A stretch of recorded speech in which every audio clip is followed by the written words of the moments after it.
जी हाँ दोस्तों, अगर आप चाहते हैं कि हमारे आकाश सीरीज का ऑडियो और वीडियो सबसे पहले सुने तो हमारे चैनल की लाल बटन दबाकर सब्सक्राइब जरूर करें और बेल बटन दबाना न भूलें।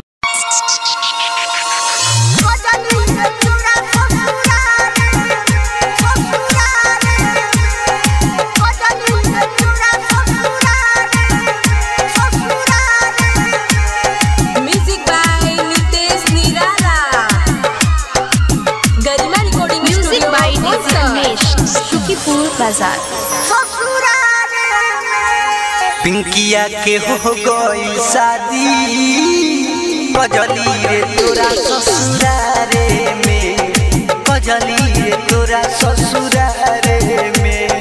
पिंकिया के हो गई शादी कजली रे तोरा ससुरारे में, कजली रे तोरा ससुरारे में।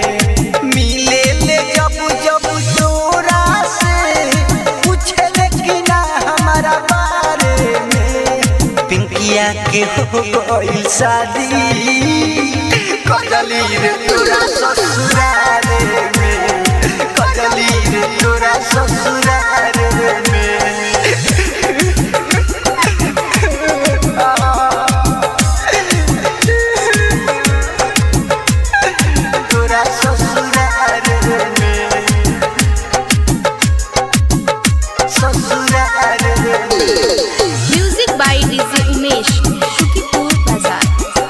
सपना में आवतिया रोज जागवतिया हरा रो आवत बिया रे।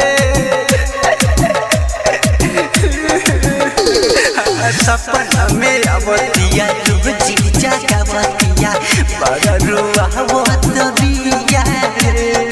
करबू न करे ले पुनवा पगली जहिया से पागल पिया रे। तो हो गई शादी हमके मुआदी कुआरे में, कजली रे तोरा ससुरारे में।